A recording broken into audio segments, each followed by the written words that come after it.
Kajian Fathul Bari Syarah Kitab Sahih Al-Bukhari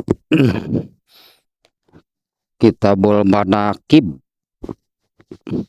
keutamaan, keistimewaan fadailu ashabin Nabi sallallahu alaihi wasallam,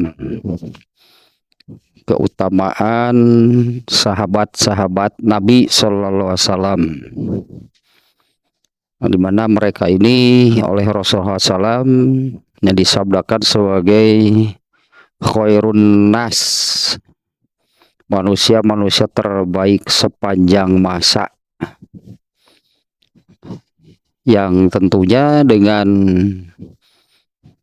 sebutan tersebutnya banyak yang bisa dijadikan contoh, banyak yang bisa dijadikan suri toladan, meskipun gitu ya, meskipun di generasi manapun setelah generasi Rasulullah SAW dan para sahabat, ya tidak akan ada lagi manusia-manusia sebaik, selevel mereka. Tapi dengan mengikuti, ya meneladani mereka, tentunya siapapun bisa menjadi yang terbaik di generasinya. Ya, karena para sahabat juga akan terbaik di generasinya, tapi ternyata juga menjadi yang terbaik sepanjang masa, sepanjang sejarah manusia. Dengan dengan dalil sihnya, bukan asumsi, ini bukan asumsi, dengan dalil bahwa terbukti di antaranya kan 10 orang sahabat, 10 orang dari mereka itu sudah dipastikan masuk surga tanpa hisab. Artinya mereka manusia-manusia terbaik, oleh Allah diberi balasan yang terbaik. Dan sebetulnya itu Allah berlakukan di semua generasi. Ya, siapa yang menjadi yang terbaik, maka Allah akan memberikan yang terbaik. Karena peluang untuk masuk surga tanpa hisab itu Allah berikan adil, gitulah ya. Allah berikan kesempatannya secara adil untuk setiap generasi manusia. Nah, sekarang yang baru nih ya, yang kemarin bab ke-12 sih kalau kita mengikuti babnya. Bab ke-12 kemarin itu manaqib, ya, keutamaan, keistimewaan putri kandung Rasulullah SAW, Fatimah Az-Zahra. Banyak sekali sebetulnya ya keistimewaannya, ya terutama ya karena ketaatannya yang total, yang sangat tinggi, ya, sehingga di antara keistimewaannya, keutamaannya oleh Rasulullah SAW, Fatimah Az-Zahra itu sudah disabdakan akan menjadi pemimpin seluruh wanita penghuni surga. Amat sangat istimewa berarti ya, menjadi pemimpin seluruh perempuan penghuni surga, khususnya berartinya karena seorang perempuan, ya khususnya bagi perempuan gitu ya, kalau mau meneladani, ya, sahabat perempuan diantaranya adalah Fatimah Az-Zahra, yang oleh Rasulullah SAW kan memang ditekankan, beramalah wahai Fatimah, ya, karena aku tidak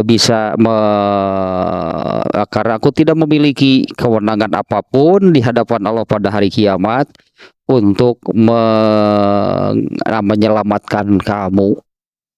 Ternyata itu kan benar diamalkan. Ya, jadilah seorang wanita yang akan menjadi pemimpin seluruh wanita penghuni surga. Sekarang bab berikutnya, bab ke-13, Babu babu manaqibi Zubair bin Al-Awwam radhiyallahu an.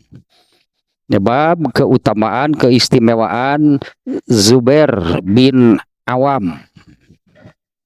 Zubair bin Awam ini salah seorang dari 10 sahabat yang dipastikan masuk surga tanpa hisab. Dia Zubair bin Awamnya salah satu dari 10 orang yang dipastikan masuk surga tanpa hisab. Ini sebelum ke soal keistimewaannya, ini sekelumit saja nih ya tentang Zubair bin Awam. Apabila menyebut sahabat Zubair bin Awam, ya sahabat Rasulullah SAW, ya Zubair bin Awam, ini tidak akan lepas dari teman dekatnya yang ternyata juga sukses masuk ke dalam salah satu, ya masuk ke dalam 10 orang yang 10 sahabat yang dijamin masuk surga tanpa hisab, yaitu Tolhah bin Ubaidillah. Ini ya Zubair bin Awam dan Tolhah bin Ubaidillah. Ini 2 orang ini tidak bisa dipisahkan. Itulahnya 2 orang ini tidak bisa dipisahkan, berkawan dekat sejak anak-anak, sejak remaja, dan keduanya termasuk dari 7 orang pertama yang masuk Islam. Paling awal berarti nih ya mereka berdua nih. Di bab tentang keutamaan siapalahnya bahwa 7 orang itu Abu Bakar, kemudian Bilal. Nah ini Zubair bin Awam, Tolhah bin Ubaidillah. Bagi mereka Rasulullah SAW sudah menyabdakan Tolhah dan Zubair adalah tetanggaku di surga. Aduh, nah ini kan yang seperti ini nih. Kalau kita ingat hadis ininya, siapa yang Robi'ah al-Aslami, ya Robi'ah al-Aslami yang diminta oleh Rasulullah, kamu minta apa? Nanti saya berdoa. Ternyata kan Robi'ah al-Aslami kan, doakanlah aku supaya bisa menjadi tetanggamu di surga. Itu yang diminta oleh Robi'ah al-Aslami. Kalau ini sudah dinyatakan oleh Rasulullah tanpa permintaan ya. Rasulullah sudah menyabdakan demikian nih untuk mereka berdua nih. Ini tidak bisa dipisahkan, Upin dan Ipin lah pokoknya. Ya mah Upin dan Ipin ini doaan ya, Tolhah dan Zubair berkawan sejak anak-anak, sejak remaja, dan sama-sama luar biasa lah nantinya perjuangannya, totalitas, kesungguhan untuk apanya, bukan soal kesungguhan totalitas beragama secara pribadi, tapi totalitas dan kesungguhan mereka dalam memperjuangkan Islam. Benar-benar pejuang, artinya mereka memperjuangkan tegaknya agama Islam. Nah kalau Robi'ah oleh Rasulullah diminta, kamu minta apa? Nanti saya berdoa kepada Allah. Ternyata Robi'ah kan memintanya demikian, doakan aku supaya bisa bertetangga denganmu di surga. Tadinya ditolak kan oleh Rasulullah, dalam hadisnya ya diterangkan sempat ditolak oleh Rasulullah permintaan tersebut. Yang lain jangan itu. Ternyata Robi'ahnya mengatakan kalau bukan yang itu ya sudahlah, nggak usah sekalian saja, seolah-olah demikianlah. Mualah tuh ya tambah. Ternyata kemudian disetujui gitu ya oleh Rasulullah SAW. Ya baiklah kalau begitu aku akan berdoa sesuai dengan permintaanmu, tapi ya perbanyaklah sholat sunat.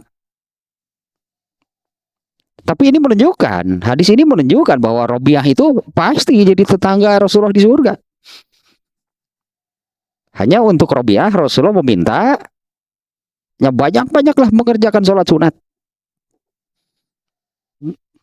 Nah bagi kita kan ini bukan sekedar sejarah, itu kan ini bukan sekedar sejarah. Ini akan berlaku bagi seluruh umatnya.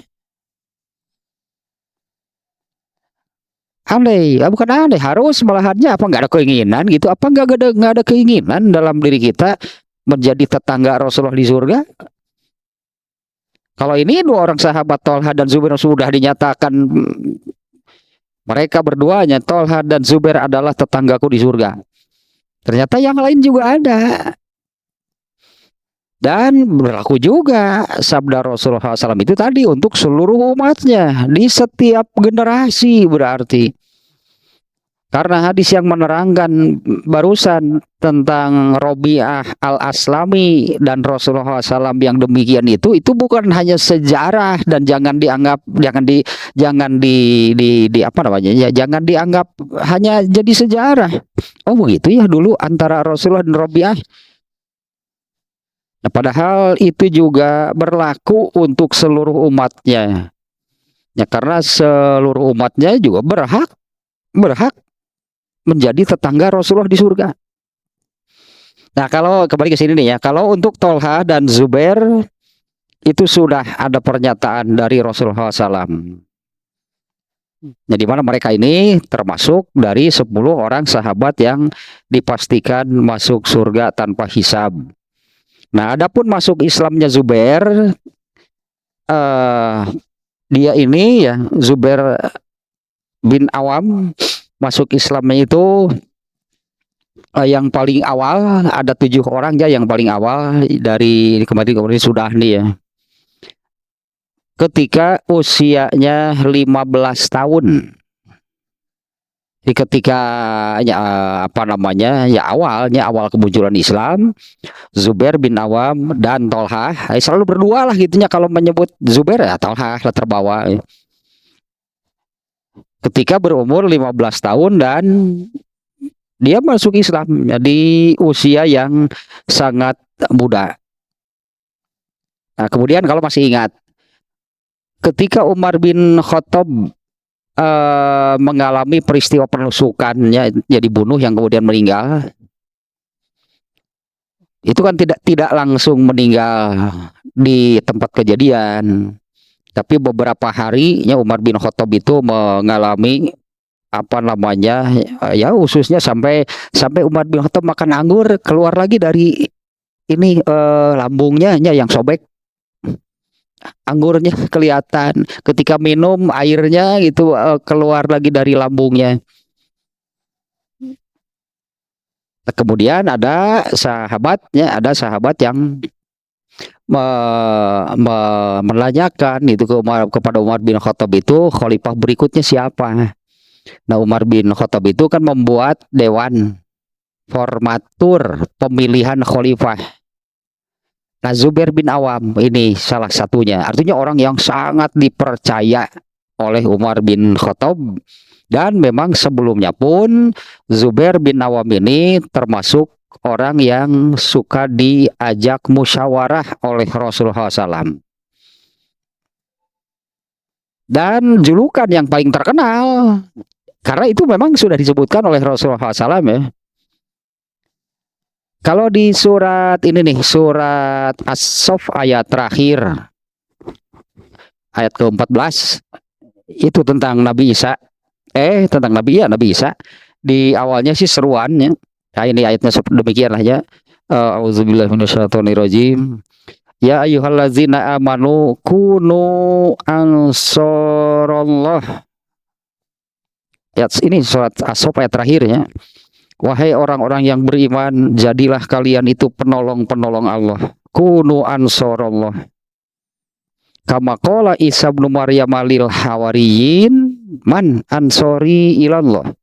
Sebagaimana dulu Nabi Isa mengatakan kepada Hawariyun sebutannya. Kalau sahabat itu sebutan untuk orang-orang yang tadilahnya dengan Rasulullah SAW itu sebutannya sahabat. Ya, semuanya sahabat yang jumlahnya sampai ratusan ribu, semuanya sahabat. Itu satu generasi dengan Rasulullah tadi, generasi manusia terbaik. Dari semua sahabat itu kan top 10 lah itulahnya. Teratasnya itu adalah Abu Bakar, Umar bin Khattab, Utsman bin Affan, Ali bin Abi Thalib. Dan ini Sa'ad bin Abi Waqqas, Zubair bin Awam, Thalha bin Ubaidillah. Nah, kalau untuk Nabi Isa dulu orang-orang yang beriman yang menolong Nabi Isa itu Hawariyun sebutannya.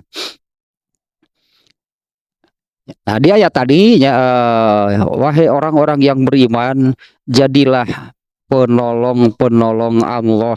Nah, ini yang saya katakan di awal tadi, totalitas dan kesungguhan bukan hanya sekedar beragama secara pribadi ya Tolha,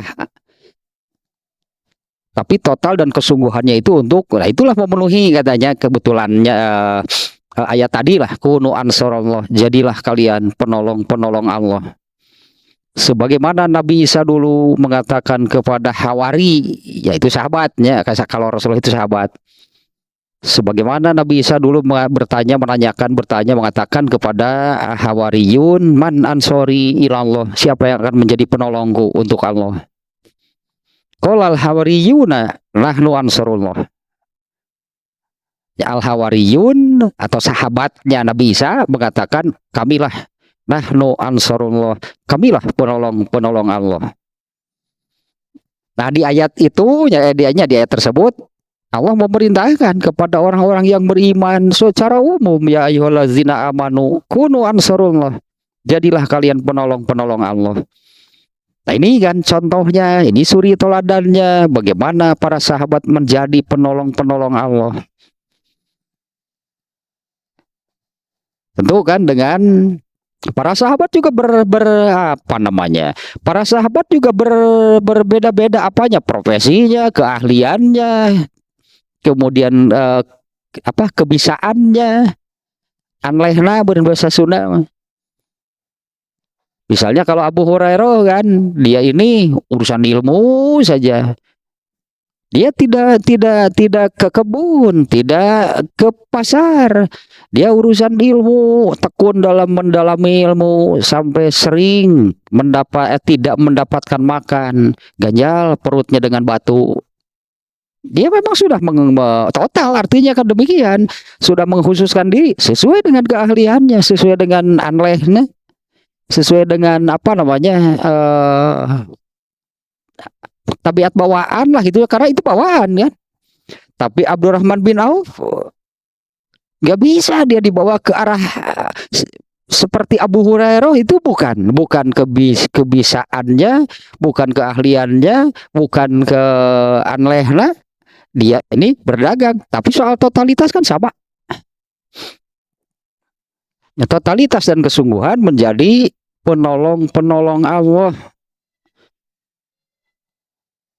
Hasilnya sama lah, saya kira hasilnya sama. Bilal yang dengan kondisinya mantan hamba sahaya yang miskin, sama soal totalitas kesungguhannya, hasilnya sama kan. Bilal pun sudah diberitahukan soal kepastian masuk surganya. Nah, makanya ini tentang keutamaan para sahabat, tentu kan mereka berbeda-beda. Ada yang artinya mereka ini menjadi hawariyun lah gitunya, menjadi sahabat, menjadi penolong-penolong Allah itu dengan apa yang mereka bisa, apa yang mereka punya. Ya, apa yang mereka bisa dengan pikiran, tenaga, harta dan sebagainya lah. Pokoknya mereka ini benar-benar menjadi suri toladan dalam hal memenuhi perintah tadi, ya, kunu ansarullah. Jadilah penolong-penolong Allah. Kalau di surat Muhammad Allah ayat berapa ya? Surat Muhammad kalau di surat Muhammad itu ini yang ayat ini sih yang lafadznya kurang lebih in tansurullaha yansurkum. Jika kamu menjadi penolong-penolong Allah, pasti Allah akan menolong kalian. Nah, tentang masuk Islamnya tadinya Tolha Zubair bin Awam ini termasuk yang paling awal. 7 orang laki-laki, berapa orang perempuan lah gitunya, dan berapa hamba sahaya, itu hadisnya sudah lalu, saya lupa lagi persisnya. Yang paling awal masuk Islam. Nah, Zubair bin Awam ini ya, termasuk yang paling awal, dan usianya pun masih sangat mudanya, yaitu umur 15 tahun. Dan kemudian ya, Zubair bin Awam ini sangat dipercayai itu oleh Rasulullah, dan yang paling terkenal Zubair bin Awam adalah bodyguardnya Nabi, itu yang paling terkenal. Ya, Zubair bin Awam itu adalah pelindung Nabi, pembela Nabi. Kalau ada apa-apa berita tentang Nabi, pasti dia maju paling dulu. Pernah masih di awal nih, sama orang-orang Islam itu bahasa belum sama sekali ya. Belum sama sekali terlihat siapa saja gitu orang Islamnya, belum, masih bersembunyi dan jumlahnya pun masih hitungan jari. Ada kabar bahwa Rasulullah terbunuh. Zubair bin Awam nggak kuat. Zubair bin Awam tidak kuat, maka dia langsung keluar dari persembunyiannya, menunjukkan itulah keislamannya, padahal belum ada yang menampakkan. Maka Zubair bin Awam kemudian keluar mencari kebenaran berita tersebut. Berarti ini usianya juga masih sangat nyebelah, masih belasan. Di awal kemunculan Islam sudah tersiar kabar bahwa Rasulullah meninggal. Zubair bin Awam tidak kuat, dia keluar menenteng pedangnya mencari kebenaran berita tersebut. Kemudian ditemukan justru oleh Rasulullah di salah satu tempat lah di Mekah nih ya. Karena Zubair bin Awam ini kan seolah-olah mencari, melihat, memperhatikan sambil membawa pedangnya. Nah, Rasulullah menanyakan, kamu ada apa? Mau kemana? Saya mendengar kabar Rasulullah SAW terbunuh, maka saya tidak kuat, saya tidak sabar. Nah, kemudian Rasulullah mendoakan, ya mudah-mudahan Zubair bin Awam itu dengan pedangnya itulah yang intinya tadinya menjadi penolong agama Allah. Nah, kemudian berikutnya Zubair bin Awam pun mengalami siksaan. Jadi Zubair bin Awam ini, saya ada yang salah kemarin.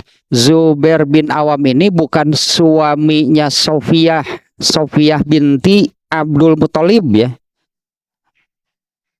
Anak Abdul Muthalib itu ada yang laki-laki, ada yang perempuan.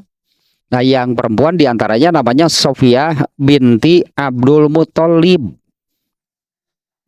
Dia bukan istrinya Zubair bin Awam, tapi ibunya. Jadi dengan Rasulullah itu sepupuan, seperti dengan Ibnu Abbas, dengan Ali bin Abu Thalib. Ya, Zubair bin Awam ini berarti sepupunya Rasulullah SAW ya, bukan pamannya berartinya. Koreksinya yang kemarin saya mengatakan Zubair bin Awam ini suami dari Sofiyah. Nah, ternyata Sofiyah itu ibunya ini Zubair bin Awam. Berarti sepupunya Rasulullah SAW lah gitu, seperti Ali bin Abu Thalib. Abu Thalibnya kan anak Abdul Muthalib. Jadi sama-sama cucunya Rasulullah. Cucunya Abdul Muthalibnya Rasulullah SAW, Ali bin Abu Thalib, Ibnu Abbas, kemudian ini satu laginya Zubair bin Awam, nih sepupuan lah dengan Rasulullah SAW. Nah, ternyata Zubair bin Awam pun mengalami penyiksaan. Umumnya ya, para sahabat yang kemudian diketahui masuk Islam ketika masih di Mekah mengalami penyiksaan. Ya, cukup berat lah, sama dengan sahabat-sahabat yang lainnya ya. Hanya yang paling berat itu kan Khobab namanya ya, sahabat yang paling berat mengalami penyiksaan secara fisik adalah Khobab. Sampai dililit dengan rantai yang menyala. Khobab itu ya badannya dililit dengan rantai yang menyala, dipaksa untuk keluar dari Islam, tetap tidak mau. Kemudian pernah juga disimpan bara api di atas kepalanya. Sampai Khobab itu kan mengeluh itulahnya kepada Rasulullah SAW. Mengapa tidak berdoa agar Allah segera menurunkan kemenangan? Kan Rasulullah SAW mengatakan, kamu baru juga segitu. Dulu ada yang digergaji kepalanya. Yang itu yang digergaji kepalanya itu ada dua berarti. Satu Nabi Zakaria. Nabi Zakaria yang dibunuh oleh kaumnya dengan cara digergaji kepalanya. Kemudian satu lagi, ini kawan dekat dari raja di dalam kisah Ashabul Ukhdud. Ashabul Ukhdud itu tidak jauh dari zaman Rasulullah. Berarti ini sudah agama Nasrani ini. Puluhan tahun lah ya sebelum munculnya Islam. Ya, ada satu raja itu yang zalim, yang ternyata semua rakyatnya sudah masuk agama yang benar, saat itu agama Nasrani. Ketika sampai kabar tersebut, maka raja itu membuat parit kubangan api dan semua rakyatnya itu diperintahkan untuk murtad atau lompat ke dalam api. Nah, rajanya ini kan kemudian membunuh siapa nih, kawan dekatnya itu, padahalnya orang kepercayaannya, karena dia juga masuk agama yang benar, masuk agama Nasrani, digergaji kepalanya. Nah, Khobab mengeluh, ya Rasulullah, kenapa tidak segera gitu ya memohon kepada Allah menurunkan kemenangan, memberikan kemenangan. Rasulullah maneh kakarage sakitu, aduh orang semua sanggup sih apa. Nanti ini siapa Khobab ya? Khobab Zubair nih ya. Zubair bin Awam ini mengikuti semua perang. Banyak bekas luka di perang di tubuhnya. Bahkan ada yang bekas tombak dan anak panah yang bolong saja sampai telunjuk bisa masuk. Bolong itu ke dalam. Bekas tombak dan panah. Ya, Allah takdirkan mati syahid di peperangan, tapi mati syahid juga akhirnya. Nah, mengalami penyiksaan, pernah disiksa oleh itu Abu Lahab. Disiksa oleh Abu Lahab, saudaranya sendiri kan, pamannya sendiri, uaknya sendiri. Pernah disiksa, dimasukkan ke dalam satu ruangan, kemudian di dalam ruangan tersebut Abu Lahab membakar kayu bakar sehingga ruangannya itu penuh dengan asap. Ya, bisa kebayang lah, gak bisa bernapas, bisa mati itulah ya. Ruangannya penuh dengan asap karena sengajanya diikat itu di sebuah ruangan. Kemudian Abu Lahab membakar kayu bakar hingga ruangannya itu penuh dengan asap. Ya, terbayanglah sampai sesak gitu ya, ya sakit juga kan kalau bernapas di ruangan yang penuh asap seperti itu. Diancam juga sama, keluar dari agama Muhammad, berhenti mengikuti agama Muhammad, keluarlah dari Islam. Jawabannya seperti Bilal, ya seperti Bilal itu jawabannya. Aku tidak akan keluar sampai kapanpun lah intinya dia. Sama sampai mati pun itulah aku tidak akan keluar, tidak akan meninggalkan agama Muhammad SAW. Kemudian Khobab Zubair bin Awam termasuk sahabat yang 2 kali hijrah ke Habasyah. Kemarin kan yang juga dikisahkan ikut hijrah ke Habasyah itu adalah Ja'farnya bin Abu Thalib. Sehingga kalau Ja'far bin Abu Thalib itu hijrah di sana bahkan beberapa tahun, hingga semua anak Ja'far bin Abu Thalib itu kan lahirnya di Habasyah. Pun akhirnya dina KTP teh tempat dan tanggal lahir Mogadishu. Pun akhirnya di Ethiopia. Kalau Khobab 2 kali hijrah ke Ethiopia, ke Habasyah. Tapi kalau ada perang, pulang dan ikut perang. Jadi semua perangnya diikutinya oleh hijrah tentu saja nih ya, karena ini yang pertama termasuk 7 orang yang pertama masuk Islam. 2 kali ikut hijrah ke Habasyah. Nah, kemudian di tubuhnya sangat banyak luka bekas perang. Bahkan ada yang tadi bolong. Ada hadis yang menerangkan seperti ini. Ini ada sahabat junior lah, lebih junior dari sini ya, yang menerangkan dulu aku pernah di tubuh itu, di tubuh Zubair bin Awam itu penuh banyak bekas luka karena perang. Ya, bahkan ada yang lukanya itu seperti sumur gitu, disebutnya teh bolong artinya ya. Dan aku pernah memasukkan jariku untuk memainkannya ketika aku masih anak-anak. Ini ada sahabat yang demikian ya, aku pernah memasukkan jari itu ke bekas lukanya Zubair bin Awam dan memainkannya. Itu ketika aku masih anak-anak. Dan tidak Allah takdirkan meninggal atau gugurnya di medan perang lah gitu ya.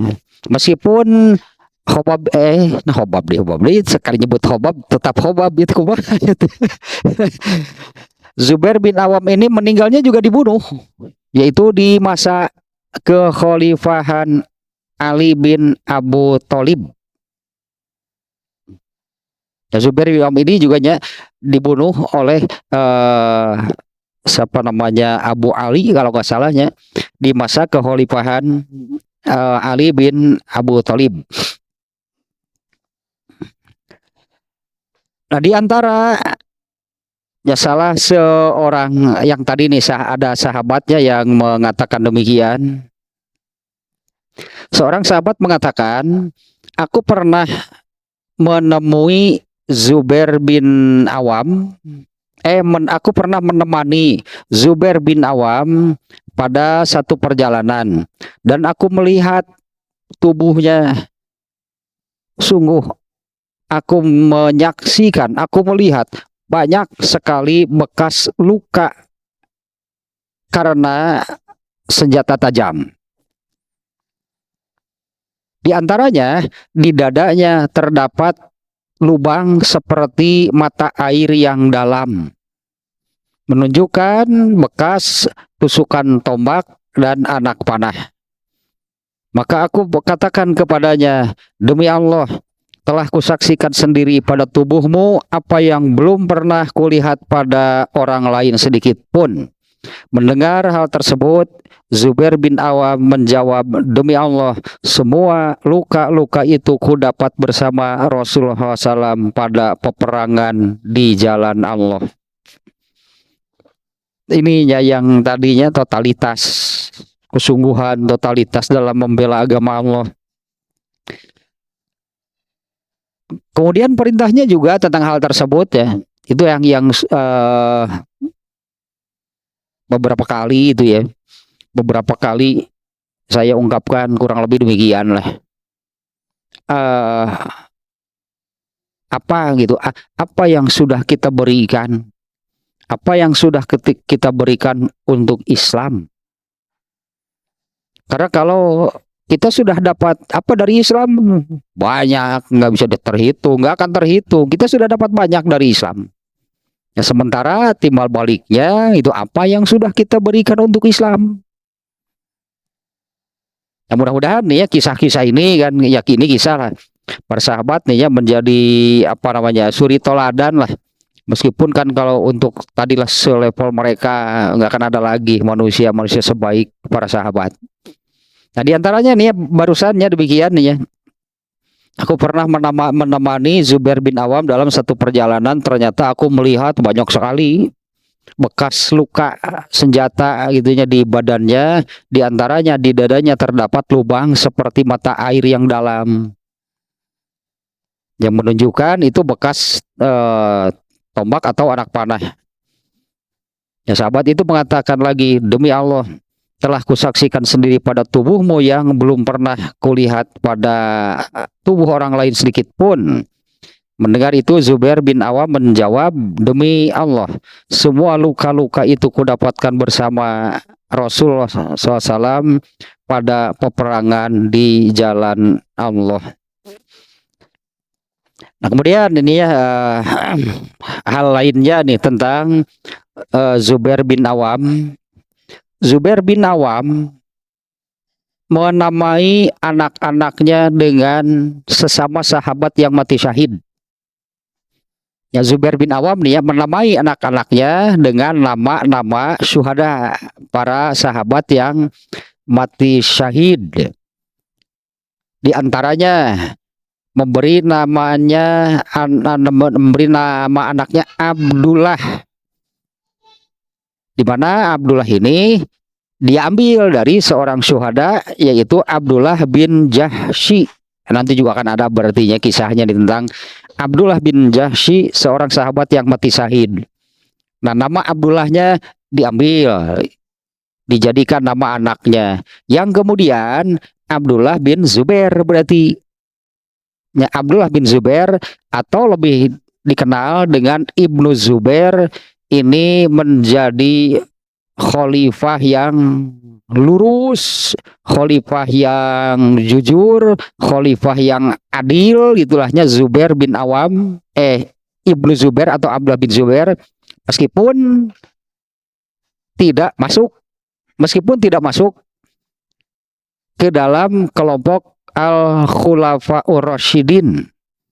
Karena Al-Khulafa'ur Rasyidin itu ada 5, yang 4 itu ya khalifah yang awal, Abu Bakar, Umar bin Khattab, Utsman bin Affan, Ali bin Abu Thalib ya radhiyallahu anhum, dan satu lagi Umar bin Abdul Aziz. Itu ya Al-Khulafa'ur Rasyidin itu ada 5. Nah, Zubair bin Awam, Abdullah bin Zubair atau Ibnu Zubair itu juga termasuk khalifah yang tadi yang lurus, yang adil, yang jujur, tapi tidak masuknya ke dalam Al-Khulafa'ur Rasyidin. Kemudian nama anak yang lainnya Al-Munzir itu diambil dari seorang sahabat Al-Munzir bin Ammar. Ini dari syuhada semua nih ya yang disebut nih ya. Nah, nama-namanya diambil dijadikan nama anaknya dengan harapannya Zubair bin Awam ya, dengan harapan memberi nama anak-anaknya dengan para syuhada itu supaya apa namanya, spirit bahasa kita nya spirit syuhada, spirit syahidnya itu tertanam itu pada anak-anaknya. Ya, anak-anaknya diberitahu semuanya. Aku memberi kamu nama itu diambil dari syuhada. Tadilah kamu namanya Abdullah. Aku ambil dari Abdullah bin Jahsy, dia seorang syahid. Kemudian Al-Munzir bin Ammar. Nah, diambil Al-Munzirnya menjadi nama anaknya. Kemudian Urwah bin Ammar, nih adik kakak nih, Al-Munzir dan Urwah yang mati syahid dua-duanya. Kemudian Hamzah, kalau Hamzah dari pamannya berarti Hamzah bin Abdul Muthalib. Ja'far ini dijadikan nama anaknya juga Ja'far bin Abu Thalib. Ya, kalau Ja'far bin Abu Thalib itu adiknya Ali bin Abu Thalib. Mus'ab bin Umair diambil Mus'abnya. Kemudian Khalid bin Walid dan anaknya banyak. Ini diantaranya saja nih ya. Semua anak laki-lakinya diberi nama dengan mengambil tokoh gitulahnya, tokoh-tokoh sahabat yang mati syahid dengan harapan spirit syahidnya itulah tertanam itu pada diri anak-anaknya. Kemudian ini Zubair bin Awam ya. Zubair bin Awam tidak pernah menjabat apapun. Dia hanya perang, pokoknya menjadi pelindung Rasulullah. Dia tidak pernah menjabat itulahnya. Dia tidak pernah menjabat apapun. Bahkan menjabat sebagai amil zakat saja enggak, oleh Rasulullah enggak diberi. Ya, Zubair bin Awam nih ya tidak pernah menjabat apapun. Bahkan sekedar ambil zakat orang yang oleh Rasulullah ditugaskan untuk ambil nih si anu sudah waktunya zakat, ayo sana pergi, kemudian diminta zakatnya diserahkan itu kepada Rasulullah SAW, dimasukkan ke Baitul Mal. Nah, untuk itu saja tidak pernah. Zubair bin Awam ya tidak pernah menjabat apapun. Bener, ada jabatan malah tengaruh bari nage. Jabatan mah tengaruh bari nage. Ini dimunculkannya sebagai salah satu ya di antara salah satu kisah tentang Zubair bin Awam ini. Di antaranya Zubair bin Awam itu tidak pernah menjabat apa-apa. Sugan ketua PC itu Anda. Ketua PJ perkumpulan Cikur PC. PC perkumpulan Cikur itu entah tidak pernah menjabat apapun. Ini dimunculkannya artinya ini juga kan ada pelajaran di sini. Bahwa jabatan lah enggak berpengaruh apa-apa. Justru bisa memberatkan. Artinya jabatan itu kan ya bisa memberatkan, bisa meringankan. Dan yang paling ngeri itu kan kalau jabatan itu justru yang jadi memberatkan. Kalau dihisab oleh Allah nanti kamu kan presiden. Kamu kan RT. Kamu kan ketua. Ya itu berarti kan itu bisa memberatkan. Nah, kembali ke sini ya, Zubair bin Awam sendiri ya tidak pernah menjabat apapun ya seumur hidupnya. Nah, kemudian di antara ya apa namanya sesuai dengan gelarnya lah ya sebagai pembela Rasulullah, sebagai pelindung Rasulullah SAW, bodyguardnya Rasulullah SAW. Ada satu kaum namanya Bani Quraidah. Di mana kampung ini, kampung lah gitunya, kampung atau Korea, kampung satu kawasan. Ini orang-orang kafir yang sangat sulit mereka masuk Islam, tapi juga sulit ditembus. Itulah sulit ditembusnya oleh pasukan kaum muslimin. Nah, tentang kaitan Zubair bin Awam dengan Bani Quraidah ini juga nanti di hadisnya ada nih oleh Imam Bukhari dimasukkannya. Di antaranya yang berhasil menaklukkan kampung tersebut Bani Quraidah itu adalah Zubair bin Awam. Rasulullah SAW mengutus 2 orang, Zubair bin Awam dan Ali bin Abu Thalib. Ah, ini sepupunya dua-duanya nih, sepupuan dua-duanya. Rasulullah mengutus 2 orang untuk mendobrak gitulahnya. Karena ini keras kepalanya luar biasa. Mereka ini malah membuat benteng yang sulit untuk ditembus. Nah, Rasulullah SAW mengutus 2 orang, Ali bin Abu Thalib dan Zubair bin Awam, untuk datang ke sana untuk mendobrak gitulah ya.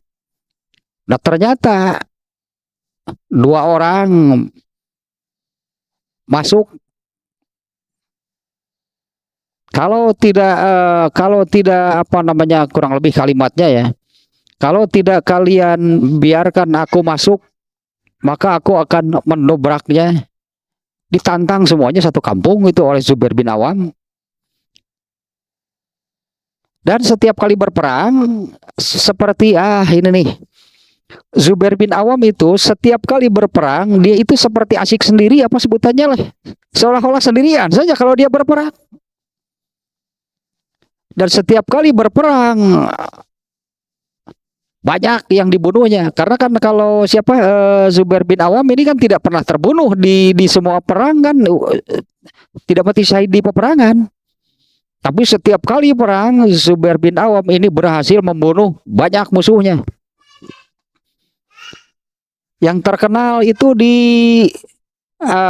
kemarin juga terbawa pernah disebut-sebut juga perang Yarmuk, yaitu perang kaum muslimin melawan kafir dari Romawi. Jumlahnya kan sangat jauh berbeda. Kaum muslimin 3.000, kaum kafir Romawinya 12.000. Dan tanya kemarin ya yang apa sebutnya yang gagah berani itu adalah Ja'far bin Abu Thalib. Nah, kalau Ja'far bin Abu Thalib itu gugur di medan perang Yarmuk. Kalau Zubair bin Awam tidak gugur, tapi saat itu perangnya memang kalah kaum muslimin. Ya karena jumlahnya yang sangat jauh berbeda lahnya 3.000 melawan 12.000 orang. Nah, di antaranya yang terkenal heroiknya ketika di medan perang itu ini Zubair bin Awam. Meskipun banyaknya yang sahabat yang demikian, tapi ini sangat terkenal nih. Jadi kenalnya itu seperti sahabat-sahabat yang lain mengatakan dia itu seperti asik sendiri gitu kalau berperang, seperti sendirian saja dia maju gitulah ke tengah-tengah medan perang dan membunuh banyak banyak kafir. Sementara dirinya sendiri banyak tadi mendapatkan kena tombak lah, kena sabetan pedang, kena anak panah. Tapi tidak Allah takdirkan mati di medan perang. Namun akhirnya syahid juga nantinya di zaman Ali bin Abi Thalib. Nah, kemudian yang berikutnya nih. Ini tentang pengepungan lah itunya Bani Quraizoh. Ternyata yang berhasil karena sudah berkali-kali ini sangat sulit itulahnya ditembus nih ini Bani Quraizoh ini nih orang-orang kafir Bani Quraizoh. Ternyata kemudian bisa ditembus itu sebutnya, bisa ditembus, bisa ditaklukkan melalui dua orang itu yang sengaja diutus oleh Rasulullah SAW ke Bani Quraizoh itu, yaitu Ali bin Abi Thalib oleh dua orang tuh, akhirnya gitulahnya oleh dua orang, yaitu oleh Ali bin Abi Thalib dan Zubair bin Awam. Nah, kemudian soal Rasulullah SAW yang sangat menyayangi, mencintai, ya lah, karena Rasulullah itu banyaknya disebutkan Rasulullah sangat menyayangi Ali bin Abi Thalib, sangat menyayangi Anas bin Malik. Nah, karena mereka ini kan kalau sahabat seluruhnya tadi kan kita melihat dari sini yang ikut melaksanakan ibadah haji bersama Rasulullah SAW. Karena Rasulullah SAW itu kan Rasulullah melaksanakan ibadah haji itu hanya satu kali, yaitu tahun terakhirnya kenabiannya, tahun terakhir hidup Rasulullah SAW. Nah, sahabat yang pergi ibadah haji bersama Rasulullah SAW itu karena memang sudah aman lah, sudah aman ya, sudah benar-benar aman lah gitunya di perjalanannya di Mekahnya. Karena Mekahnya kan sudah ditaklukkan di tahun ke-8. Di tahun ke-8 Hijriah. Sementara Rasulullah SAW pergi ibadah haji itu di tahun terakhir, berarti tahun ke-10 Hijriah. Nah, sahabat yang ikut melaksanakan ibadah haji dengan Rasulullah SAW itu sebanyak 120.000 orang. Bisa jadi, bukan bisa jadi, memang banyak jadinya ya, sahabat pasti. Karena definisi sahabat itu adalah yang sezaman, beriman kepada Rasulullah SAW dan meninggal dalam keadaan Islam. Itulah definisi sahabat. Nah, yang pergi ibadah haji 120.000 orang, tidak tercatat semuanya. Ya, tidak tercatat semuanya, hanya 120.000 orang. Nah, yang tercatat itulah orang-orang yang dekat dengan Rasulullah SAW. Nah, kemudian tadi waktu perang Hunain, pasukan Islam itu 12.000 orang. Nah, itu juga kan tidak bisa disebut semuanya, itunya sahabat yang 12.000 orang. Nah, yang terutama kepada sahabat kecil disebutnya junior. Anas bin Malik kan junior, itulah sahabat kecil, Ibnu Umar, Ali bin Abi Thalib, termasuk Zubair bin Awam yang tadinya masuk Islamnya itu ketika berumur 15 tahun. Rasulullah sangat ya, selain karena ada ikatan saudara, karena sepupunya, ya karena inilahnya kesungguhan dan totalitasnya. Rasulullah SAW sangat mencintainya, sangat menyayangi Zubair bin Awam. Dan Rasulullah SAW nih mengungkapkan yang tadinya bahwa setiap nabi itu punya pembela. Setiap nabi itu punya pembela.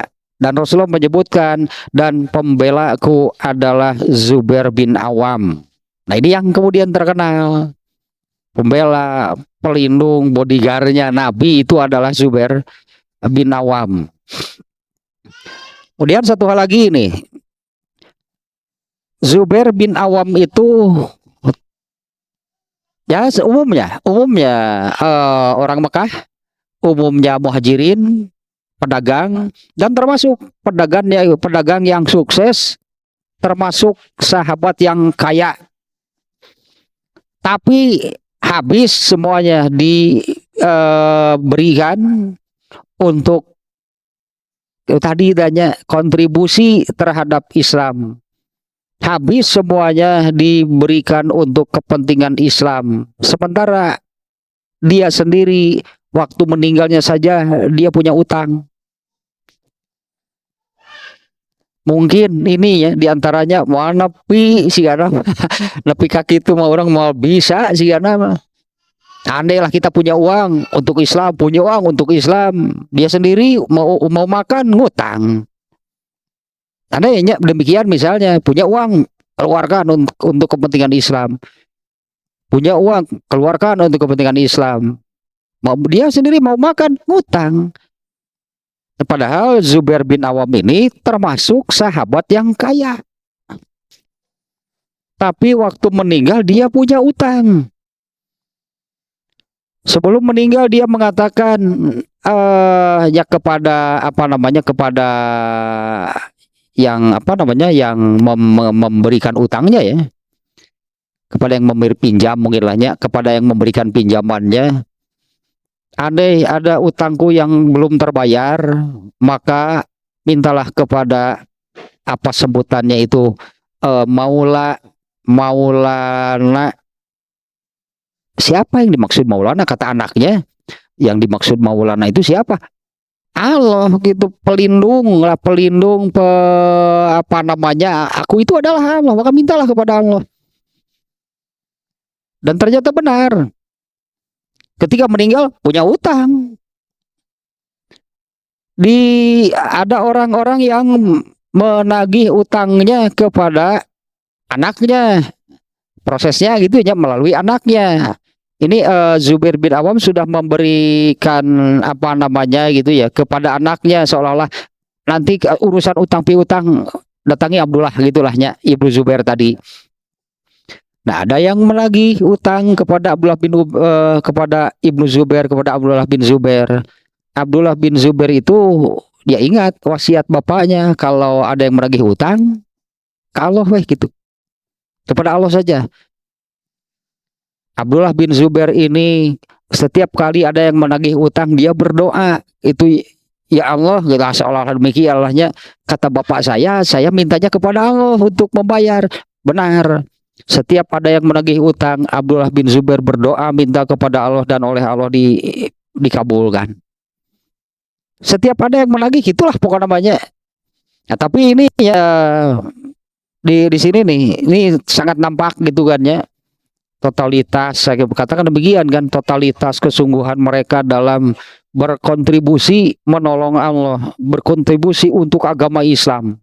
Zubair bin Awam ini orang kaya tapi semuanya dia habiskan untuk kepentingan Islam. Bahkan dia sendiri meninggal gitu aja dengan memiliki utang yang belum terbayar. Nah, kemudian ada ini dari ini nih ya, ada sedikit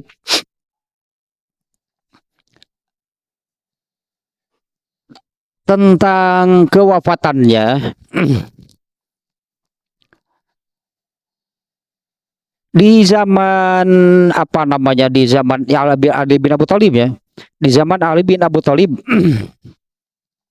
sebagai khalifahnya, Zubair bin Awam itu meninggal di masa kekhalifahan Ali bin Abu Thalib. Dalam perang Jamal, Zubair menemui akhir hayatnya. Karena Zubair bin Awam ini sangat mendambakan mati syahid. Sangat mendambakan mati syahid, sangat menginginkan itu menjadi syuhada, menjadi seorang yang mati syahid. Ya, ternyata akhirnya Allah menakdirkan syahid meskipun bukan dalam situasi perang itulahnya. Nah, syahidnya seperti ini nih. Zubair menemui akhir hayat sesuai dengan apa yang ia dambakan. Ya, sesudah ia menyadari kebenaran dan berlepas tangan dari peperangan. Ini berlepas tangan dari perang Jamal. Perang Jamal itu antara kelompok pihak Ali bin Abu Thalib dan Aisyah. Ya, Aisyah istri Rasulullah SAW dan Ali bin Abu Thalib. Zubair bin Awam pernah ikut terlibat dalam perang Jamal, tapi kemudian dia menyadari, sesudah dia menyadari kebenaran, lalu dia berlepas tangan, dia mengundurkan diri dari peperangan tersebut. Padahal kan sebelumnya kalau soal perang, dia ini kan perangnya suka asik sendiri, perangnya nggak pernah ingat ada kawan atau bagaimana, pokoknya dia maju gitu ya. Nah, setelah menyadari kebenaran tentang perang Jamal ini, Zubair bin Awam berlepas tangan, melepaskan diri dari peperangan tersebut. Tapi kemudian dia diintai oleh golongan yang menghendaki terus berkobarnya fitnah peperangan di antara dua pihak tersebut, pihak Ali bin Abu Thalib dan pihak Aisyah. Lalu ia pun ditusuk oleh seorang pembunuh yang pengecutnya, karena kalau berhadapan gak berani dengan Zubair bin Awam. Ya, dia ditusuknya oleh seorang pengecut ketika dia sedang lengah, yaitu ketika sedang mengerjakan sholat.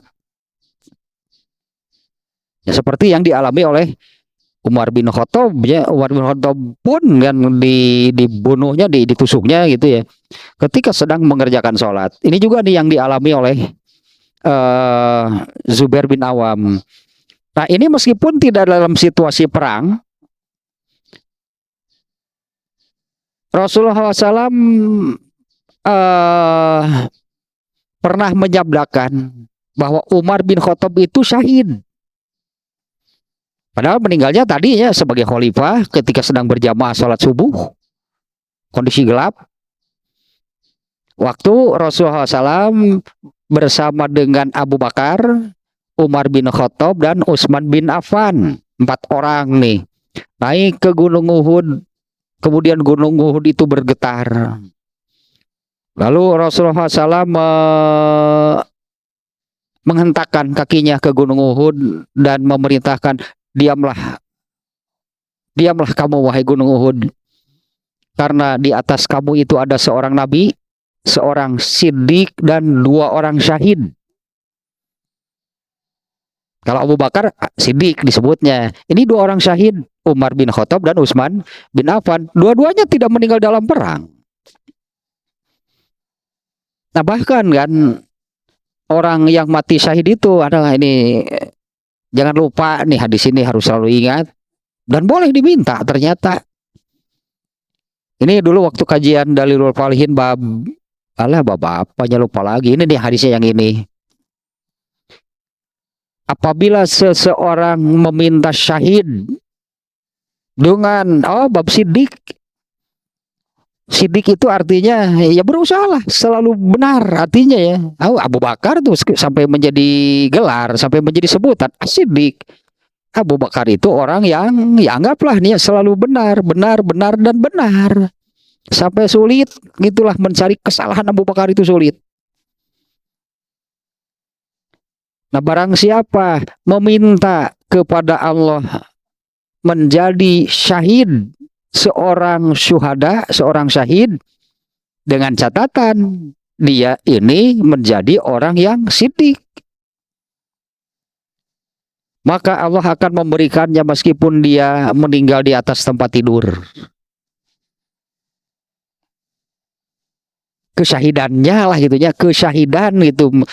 Karena kalau kita mendengar mati syahid itu ya itulah yang gugur di medan perang. Ternyata Rasulullah menyebutkan Umar bin Khattab syahid, Utsman bin Affan syahid, padahal meninggalnya tidak di medan perang, tapi kesyahidannya itu yang sebutannya demikian lah ya. Kesyahidannya itu bisa didapat sama dengan mereka yang mati syahid berarti. sejajar, sama mereka dengan yang mati syahid. Artinya kan kemuliaannya, derajatnya, keistimewaannya sama dengan yang mereka yang gugur di medan perang. Dengan catatan ini berlaku bagi semua orang juga. Hadis itu Allah berlakukan apa yang ada di itu kan hadis kursinya, karena Allah yang berfirman, barang siapa menginginkan kesyahidan dengan catatan dia menjadi orang yang siddiq, pasti Allah berikan meskipun orang itu meninggal di atas tempat tidur. Nah, Zubair bin Awam pun mendapatkan apa yang ia dambakan, yaitu mati syahid atau mendapatkan kesyahidan. Ya, yang dia itu yang meninggalnya ketika sedang sholat, jadi intai lah itunya oleh orang yang menginginkan tadinya tetap berkobarnya fitnah atau perang di antara dua pihak, Ali bin Abi Thalib dan Aisyah. Kalau Ibnu Umar ya, Ibnu Umar itu ketika hampir terjadi perang Jamal, ada juga dari salah satu pihak yang mengajak kepada Ibnu Umar untuk ikut terlibat. Entah menjadi berdiri di pihak Ali bin Abi Thalib ataupun Aisyah ya. Ternyata kalau Ibnu Umar sudah menolak sejak awal. Kalau kalau Zubair bin Awam tadinya pernah sempat ikut terlibat, tapi kemudian dia menyadari ini masa perang antara sesama kaum muslimin. Kalau Ibnu Umar itu dari awal, ketika ada yang mengajak, Ibnu Umar mengatakan, dulu aku berperang, jelas siapa yang harus saya bunuh, kafir yang harus saya bunuh. Nah, kalau saya sekarang ikut perang, yang harus saya bunuh siapa? Ternyata yang mengajaknya juga nggak bisa menerangkan. Ibnu Umar menolak sejak awal, tidak ikut terlibatnya dalam perang Jamal. Kalau ini Zubair bin Awam sempat ikut terlibat, tapi kemudian mengundurkan diri. Nah, diintai oleh orang yang tetap menginginkan tadilahnya permusuhan sampai perang itu tetap berlangsung. Nah, Ibnu Zubair meninggal ketika sedang dibunuhnya, ditusuk oleh seorang pengecut yang ketika dia sedang lengah, yaitu ketika dia sedang sholat. Nah, orang yang membunuh Zubair bin Awam ini, setelah dia membunuh, dia ambil pedang milik Zubair bin Awam. Dia tadinya mau membanggakan diri kepada Ali bin Abi Thalib. Nah, kan salah satu pihaknya Ali bin Abi Thalib ya. Tadinya dia mau membanggakan diri kepada Ali bin Abi Thalib bahwa dia berhasil membunuh Abdullah bin Zubair. Tadinya dia mengharapkan Ali bin Abi Thalibnya akan merasa senang dan dia akan mendapatkan pujian lah sebutnya dari Ali bin Abi Thalib. Tapi ternyata justru sebaliknya. Ali bin Abi Thalib sampai tidak kuat, dia memekik itunya, dia berteriak ketika mengetahui Zubair bin Awam terbunuh. Zubair bin Awam terbunuh, dia mengatakan, orang itu yang minta izin, orang itu minta izin untuk masuk. Dia mengatakan, saya telah berhasil membunuh Zubair bin Awam. Saya ingin menemui Ali bin Abi Thalib. Ternyata dikatakan demikian, Ali bin Abi Thalib mengusirnya dan mengatakan, sampaikan kepada orang yang membunuh, kalau di sini sebutnya putra dari Sofiyah binti Abdul Muthalib, bahwa untuknya telah disediakan api neraka. Sampaikan kepada orang itu. Jadi Ali bin Abi Thalib tidak mau menemuinya. Sampaikan saja kepada orang itu bahwa api neraka telah disediakan untuknya. Nah, kemudian pedangnya ditunjukkan, pedang milik Zubair bin Awam itu ditunjukkan kepada Ali bin Abu Thalib dan beberapa orang sahabatnya. Kemudian Ali menciumi pedang tersebut sambil menangis. Ya, lama sekali Alinya ini pedangnya gitu ya, menciumi pedangnya sambil menangis. Ali bin Abu Thalib mengatakan, demi Allah, pedang ini sudah banyak berjasa, digunakan oleh pemiliknya untuk melindungi Rasulullah SAW dari segala mara bahaya. Nah, gitulah, hanya sekelumit, belum ininya hadis tentang keutamaannya, itu sekelumit sekilas tentang Zubair bin Awam, itu sang pembela hawarinya Nabi, pembelanya, pelindung dan bodyguardnya Rasulullah Sallallahu Alaihi Wasallam. Jadi nanti banyak, berarti hadisnya pertemuan yang akan datang nih, hadisnya di bab tentang Zubair bin Awam ini ada 4 nih ya, diantara nih yang dimunculkan oleh Imam Bukhari. Keutamaannya adalah Zubair bin Awam adalah orang yang berhasil menembus tadi benteng Bani Quraizoh yang amat sulit. Itu sudah berkali-kalinya kaum muslimin itu untuk menembus benteng tersebut. Tapi kemudian yang berhasil ditembus oleh ini Zubair bin Awam dan Ali bin Abu Thalib.